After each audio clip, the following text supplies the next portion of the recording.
En faisant de Dreyer l'auteur d'un seul film, cette célèbre Passion de Jeanne d'Arc en 1928, ce serait un peu oublier l'homme qu'il y a derrière cette grande œuvre. Karl Dreyer est né à Copenhague en 1889.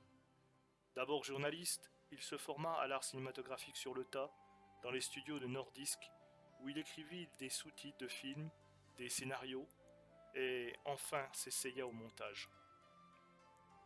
Mais c'est aussi diminuer l'importance d'une œuvre qui, de son premier long métrage, Le Président en 1919, à son ultime réalisation, Gertrude en 1964, 4 années avant sa mort, n'a cessé d'être la parfaite expression d'une intense recherche stylistique et d'une perpétuelle recherche spirituelle. Dreyer disait: l'artiste doit décrire la vie intérieure, non pas l'extérieur. La faculté d'abstraire est essentielle à toute création artistique. L'abstraction permet au metteur en scène de franchir l'obstacle que le naturalisme lui oppose. Elle permet à ses films de n'être plus seulement visuels, mais spirituels. Dreyer résume là sa conception du langage de la caméra, qui, pour accéder à l'intériorité, doit être dépouillée de tout superflu. Sobriété et rigueur imposent ainsi cette toile de fond de murs blancs, d'arbres frémissants, d'ombre, sur laquelle le visage humain, sans phare ni artifice, prend tout son relief.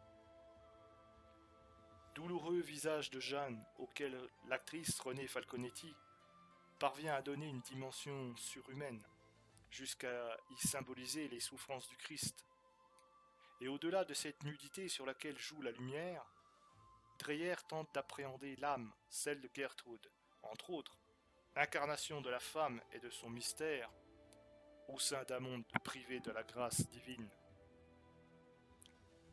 Car cette œuvre envoûtante, toute de nuances et de couleurs intimistes, au décor soigneusement orchestré, déroule avec lenteur un véritable réquisitoire contre notre univers quotidien, où règne l'hypocrisie. L'espoir n'y est toutefois pas totalement absente. On peut le voir, on peut l'effleurer dans la parole Haudet, en version originale, réalisée en 1955, d'après un drame de Kaj Munk, où, dans le monde clos et sectaire d'une ferme, s'affrontent deux pensées religieuses, tandis que le surnaturel se révèle avec la résurrection d'une jeune femme. Aussi, les grands motifs qui alimentent ces films sont-ils toujours d'ordre spirituel, d'ordre moral, reposant sur les notions traditionnelles de vie, de mort, de justice, d'injustice, de réalité, d'au-delà.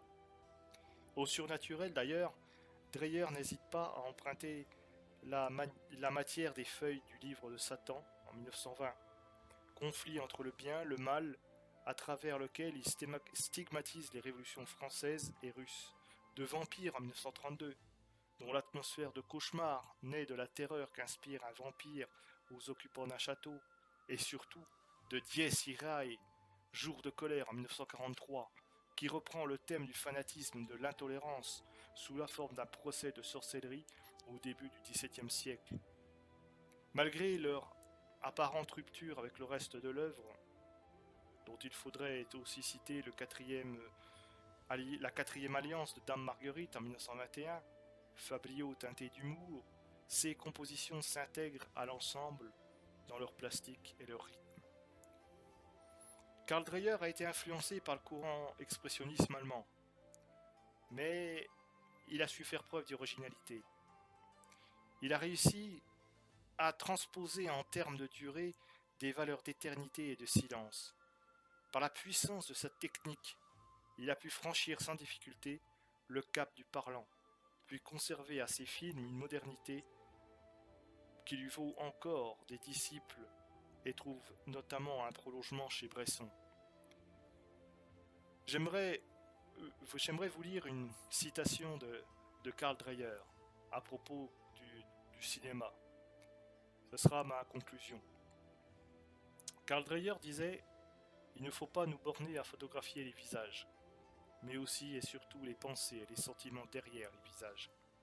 car ce sont les pensées et les sentiments qui purifient et qui ennoblissent, les visages des acteurs en sublimant l'expression. Je crois là qu'on a la source même de ce que devrait être le cinéma. Bonsoir.